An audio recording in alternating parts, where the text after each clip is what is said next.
Assalamualaikum warahmatullahi wabarakatuh. Waalaikumsalam warahmatullahi wabarakatuh. Apa kabar Bapak Ibu-ibu? Alhamdulillah, luar biasa. Allahu Akbar. Oke, hari ini kita ngobrol-ngobrol sedikit ya tentang hasil supervisi yang dilakukan oleh kepala sekolah baru-baru ini. Kita perkenalan dulu deh. Ibu Mona selaku kepala sekolah di SD IT Al Furqon ini sudah melaksanakan supervisi dengan seluruh guru ya Bu ya. Betul. Termasuk ada 2 guru yang hadir di samping kita adalah Ibu Nani dan Ibu Wulan. Ibu guru yang kelas 1 yang mana? Saya. Oke, Ibu. Sejauh ini Ibu hasil supervisi yang sudah dilakukan oleh kepala sekolah, Ibu maknai seperti apa? Sebenarnya supervisi itu merupakan suatu perbaikan atau misalnya kegiatan yang selalu dilakukan untuk biar upgrading guru. Jadi guru tuh lebih mengerti di mana posisi kelemahannya dan memperbaiki diri untuk kedepannya sebagai apa gitu. Oke. Supervisi itu dilakukan ada jadwalnya atau serta-merta kepala sekolah itu turun langsung ke kelas? Ada jadwalnya. Ada jadwal. Jeda waktu jadwal diberikan oleh kepala sekolah langsung beliau turun langsung ke kelas itu berapa hari? Biasanya terjadwal, misalnya Bunda Wulan tanggal sekian sudah tertata rapi di jadwalnya. Kalau boleh tahu supervisinya itu tentang hal apa saja? Pertama, supervisi tentang administrasi kelas. Kemudian supervisi tentang mengajar, bagaimana mengajar di kelas. Supervisi yang kemarin yang RPPM, yang pendekatan itu sesuai dengan strategi pembelajaran, metode gitu. Begitu ya. Iya. Kalau untuk di administrasi apa saja Bu yang dilihat oleh kepala sekolahnya? Untuk administrasi biasanya tentang absensi kelas, kehadiran, kemudian RPPM-nya, kemudian KKTP-nya apakah sesuai dengan anak, kemudian Prota, prosam, pokoknya semua yang berkaitan dengan proses pembelajaran itu di supervisi. Baik. Gimana Bu Wulan? Bisa ditambahkan ada lagi nggak? Ya, Bu Nani, maaf. Kalau yang administrasi kelas itu banyak ya Bu ya. Banyak sampai ada 34 item tuh. Harus ada sebagai guru kelas ya. Sebagai guru kelas ya. Terus untuk yang mengajar itu dari perangkat ajarnya dari RPPM, Prota, Prosems, TP, ATP, analisisnya, alur pembelajarannya. Itu waktunya sama nggak waktu supervisi administrasi dengan proses pembelajaran? Di hari yang sama atau beda? Kadang ada jadi satu, kemarin beda. Pertama dipanggil untuk administrasi dulu, besok terjadwal lagi untuk yang mengajar. Oke, baik.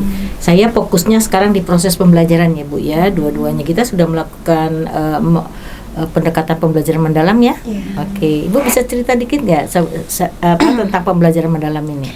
Atau deep learning ya Bu ya. Deep learning atau pembelajaran mendalam itu menggunakan 3 konsep: mindful, meaningful, and joyful. Ketika meaningful artinya pembelajaran itu harus bermakna. Jadi harus relevan dengan kehidupan sehari-hari bagi peserta didik. Jadi apa yang dipelajari sekolah itu sama dengan yang dialami dalam kehidupan sehari-hari.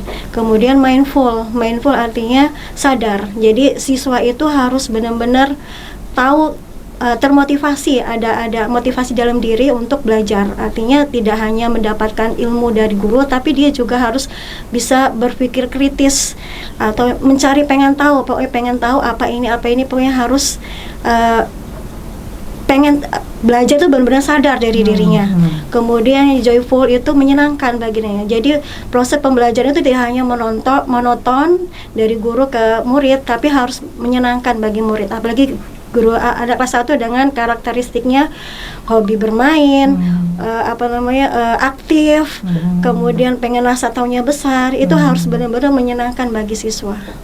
Itu kalau seandainya dalam prosesnya Bu, Ibu menyimpulkan, oh anak saya ini sudah pun memiliki berkesadaran, sudah bermakna ataupun juga menyenangkan. Kalau di RVP harus ditulis di mana Bu?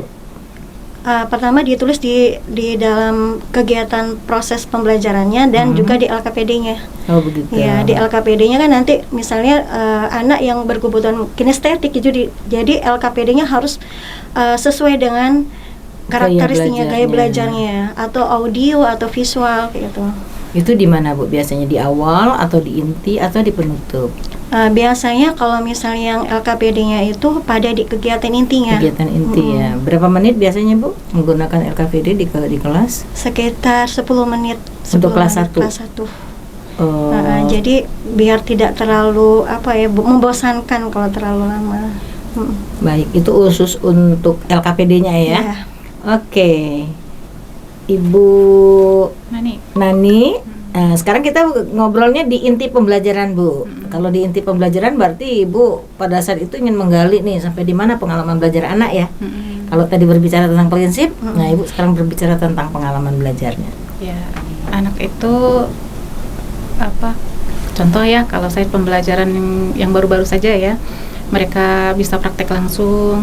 Contoh kemarin tentang musyawarah, jadi anak praktek langsung musyawarah, bagaimana sih musyawarah, mau menetapkan kesepakatan bersama. Jadi mengisi LKPD sesuai dengan kesepakatan yang mereka capai di musyawarah tadi. Yaitu Bu. Untuk tahunya dia ada di posisi memahami atau mengaplikasi atau merefleksi, bagaimana Bu? Ada tanya jawab. Oh, tanya jawab. Saat merefleksi menyimpulkan bagaimana dari hasil kesepakatan, yang sudah mematuhi atau yang belum, atau yang pernah melakukan pelanggaran dari kesepakatan yang dibuat. Dari checklistnya nanti di LKPD ada checklist. Jadi Bu sekaligus bisa tahu ya dari LKPD. Oh, anak ini sudah memahami. Oh, anak ini baru batas mengaplikasi. Dan satu lagi ada merefleksi. Begitu? Iya. Oke. Kembali ke Ibu Mona selaku kepala sekolah. Ini hasil Ibu berdua ini kan kita sudah lihat ya Bu ya, tadi dalam filenya bagaimana beliau ini melaksanakan proses pembelajaran dengan menggunakan 3 prinsip, kemudian 3 pengalaman belajar, dan juga sudah terlihat ada kerangka pembelajaran 4. Menurut Ibu Mona, sedangkan di SDIT Al-Furqan kita belum melakukan atau mengikuti ya secara langsung dari BGTK. Betul. Itu pelatihan tentang pembelajaran mendalam. Nah, menurut Ibu dari presentasi kalau ada skala 0 sampai dengan 100, guru-guru kita tuh ada di posisi mana ini? Kalau dari saya Ibunda, kalau secara aplikatifnya itu 80% guru udah menerapkan pembelajaran mendalam. Nah, untuk 20%-nya itu paling beberapa guru yang walaupun secara rencana pembelajarannya sudah diterapkan, namun kalau secara di lapangan ditemukan juga nanti beberapa guru yang masih ada belum menerapkan umpan balik, penguatan umpan balik. Kemudian ada pemanfaatan digitalnya walaupun sudah disediakan alat teknologi di dalam kelas, tapi ada juga guru yang masih sifatnya lebih ke teacher center. Jadi kalau hitungannya dari sekian banyak guru, Bunda nilai 80% itu sudah menjalankan dengan full prinsip dan pengalamannya ya. 20% tetap Bunda dampingi dan Bunda tetap memberikan masukan pada saat mereka mengajar. Jadi kalau selama ini Bunda Mona masuk ke kelas Bunda panggil nih, kalau udah selesai ngajar Bunda panggil, Bunda tanya kendalanya dalam mengajar apa. Kalau menurut kamu dari setiap tahapan pembelajaran mendalam apa yang terkadang dilewati. Nah ternyata banyak guru tuh jujur Bunda. Bunda kami ini Bun kurang melakukan umpan balik, terus kami kayaknya butuh penguatan. Banyak Bunda. Nah, jadi apa Bunda yang mesti dilakukan seperti apa? Nah, jadi di situ Bunda nanti datang lagi Bun, membuktikan apakah memang para guru itu sudah merubah proses pembelajarannya atau belum. Oke. Ya, sejauh ini memang sesuai dengan definisinya ya, pembelajaran mendalam itu yang memuliakan ya. Betul. Nah, kalau dilihat dari hasil supervisinya Bu, berarti 80%, 20% untuk penggunaan prinsip, kemudian pengalaman belajar termasuk kerangka pembelajaran. Kalau yang dimemuliakan ini apa masih tetap di posisi 80%? Oh, 100% Bunda. 100% gitu. Ibu merasa yakin ya? Yakin. Salah satu contohnya gimana Ibu? Karena mungkin udah ibaratnya tuh Bunda di sini ini udah ngelotok Bunda. Ngelotok tuh gini Bun. Mereka ini udah paham sekali tahapan pembelajaran yang harus dilakukan. Mulai dari pendahuluan, kegiatan inti sampai ke penutup. Karena di sini kita ada program namanya lesson KKG Bun. Di lesson KKG itu lebih kepada mengangkat isu pembelajaran, kemudian mencari pemecahan solusi. Bagaimana solusi pembelajaran yang tepat untuk materi yang memang tingkat kesulitannya tinggi gitu. Nah, guru-guru dari hasil yang dilakukan itu rata-rata hasil observasi Bunda Mona, dan Bunda Mona mengikuti kegiatan lesson KKG itu hampir 100%, udah 100% ya. Kalau masalah memuliakan, mereka udah mampu mengapresiasi, memotivasi, kemudian berkata yang baik, karena itu menjadi salah satu SOP dalam pembelajaran kita. Oke, Gitu, baik. Bunda. Sedikit nih tentang telah mengaplikasi ya. Kan kita ada 3 nih di pengalaman belajar anak. Kalau memahami oke, udah lewat nih mengaplikasi. Nah, yang terakhir nih pengalaman belajar tentang merefleksinya. Gimana menurut Bunda Mona?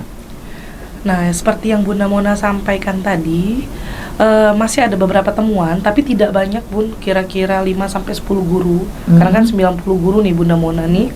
5-10 guru itu yang sering terjadi adalah kesimpulan itu datangnya dari guru. Nah, jadi sempat Bunda memberikan beberapa masukan untuk gurunya. Lakukanlah refleksi itu, sifatnya refleksi kolaboratif. Bagaimana kita melakukan refleksi dengan memberikan umpan balik pada peserta didik. Jangan sampai hanya fokus pada gurunya, tapi kita juga harus fokus kepada siswa. Dan yang paling terpenting, kata Bunda, kalian siap dikritisi oleh siswa, karena pembelajaran mendalam ini guru siap untuk dikritisi dan siap untuk memperbaiki pembelajarannya sesuai dengan sesuai dengan kritikan siswa pada saat pembelajaran. Jangan tersinggung, itu yang Bunda garis bawahi. Jangan tersinggung jika ada siswa yang menganggap pembelajaran kalian tidak menarik. Itu Bunda. Oke. Pertanyaan terakhir ya buat semua nih. Kira-kira tindak lanjutnya apa Ibu? Kan Ibu tahu sendiri nih bagaimana pemahaman Ibu tentang pembelajaran mendalam. Setelah tahu, kita sudah ngobrol-ngobrol sedikit tadi, apa yang rencana Ibu ke depan untuk sampai kalau yang misalnya tadi baru 80%, mungkin ada di beberapa guru, tapi tidak menutup kemungkinan kepada Ibu berdua gitu. Apa rencana Ibu ke depan untuk lebih bisa meningkatkan kompetensi, terutama dalam melaksanakan pembelajaran ini dengan menggunakan pendekatan PM? Mari silakan. Pertama, saya akan mempelajari karakteristik siswa, kemudian merancang strategi pembelajaran yang kira-kira menarik untuk siswa itu apa, sehingga sesuai dengan karakteristiknya. Jangan sampai ketika membuat strategi pembelajaran metodenya tidak sesuai dengan materi yang akan diajarkan. Izin, Ibu selama ini sudah menggunakan metode apa saja? Metode inquiry, kemudian metode berbasis proyek, model maksudnya model gitu. Kemudian kooperatif ya, apa diskusi berkelompok. Inquiry kolaboratif. Itu Ibu ya untuk kedepannya ya. Terlebih berarti gurunya dulu nih harus tahu bagaimana karakteristik peserta didik, sehingga kita bisa melaksanakan proses pembelajaran itu sesuai dengan apa yang mereka ingin dan butuhkan ya. Baik, silakan Ibu. Saya ingin lebih mendalami lagi apa sih deep learning itu, mungkin melalui pelatihan-pelatihan, bisa pelatihan mandiri, bisa melalui di sekolah juga kan sering pelatihan mandiri dari online itu, mungkin bisa jadi motivasi lah untuk memperbaiki diri. Mungkin yang sebelumnya pembelajaran berdiferensiasi saya belum maksimal, mungkin metode yang saya sampaikan masih belum berkembang gitu ya, dengan pelatihan semoga bisa. Oke, baik. Ibu Mona sudah mendengar sendiri mungkin rencana tindak lanjutnya. Bagaimana dari pihak sekolah nih Bu? Untuk kami sebagai pimpinan Bunda, insya Allah sekarang kan Bunda Mona ini memaksimalkan potensi yang ada baik di internal maupun di eksternal. Jadi di internal Bunda biasanya mendata minat, bakat, dan potensi yang ada pada guru, Bunda. Jadi seluruh guru yang memiliki potensi, minat, bakat, karena tanpa diketahui Bunda Mona kan mungkin mereka nih mengikuti pelatihan-pelatihan mandiri yang ada di luar. GTK Iya, betul. Selain di samping yang Bunda kirim ya Bunda ya, tetapi ada juga guru yang secara mandiri mengikuti pelatihan-pelatihan yang sifatnya offline maupun online. Nah, di situ Bunda membagi beberapa guru setiap bulannya wajib mengisi pelatihan atau mendiseminasikan hasil dari pelatihan mereka kepada guru-guru yang ada di Al-Furqan. Itu yang pertama. Dan alhamdulillah sudah Bunda lakukan. Jadi kalau guru di sini sudah ada yang kreatif, inovatif Bunda terkait dengan pembuatan video, maka biasanya sudah Bunda jadwalkan untuk mengisi pelatihan video pembelajaran. Bagi guru yang lihai dalam menulis dan ternyata memang sudah pernah ngikutin klub menulis, maka Bunda arahkan dia menjadi penanggung jawab life skill menulis sekaligus sebagai penanggung jawab buletin. Nah, jadi di sini salah satu targetan Bunda adalah mengembangkan minat bakat guru, itu yang pertama, dan yang kedua Bunda mengakomodir seluruh keinginan guru gitu melalui pelatihan-pelatihan yang dilakukan secara berkala. Sekaligus yang paling penting itu Bunda adalah pemberian reward. Bunda juga melakukan pemberian reward itu secara berkala. The Star of this month namanya. Jadi walaupun hanya berupa piagam dan uang 50.000 Bunda, tapi mereka sangat termotivasi untuk berlomba-lomba melakukan kebaikan. Mungkin itu aja Bunda dari Bunda Mona. Baik, menarik sekali ya SDIT Al-Furqan, Bapak dan Ibu. Mudah-mudahan apa yang sudah kita bicarakan hari ini, Ibu sudah merefleksi, terus tahu juga apa yang akan dilakukan ke depan dengan sesuai dengan rencananya, lalu akan dilaksanakan dengan bantuan atau juga dukungan daripada Kepala SDIT Al-Furqan. Mudah-mudahan ke depan lebih baik Ibu ya. Terima kasih atas refleksinya.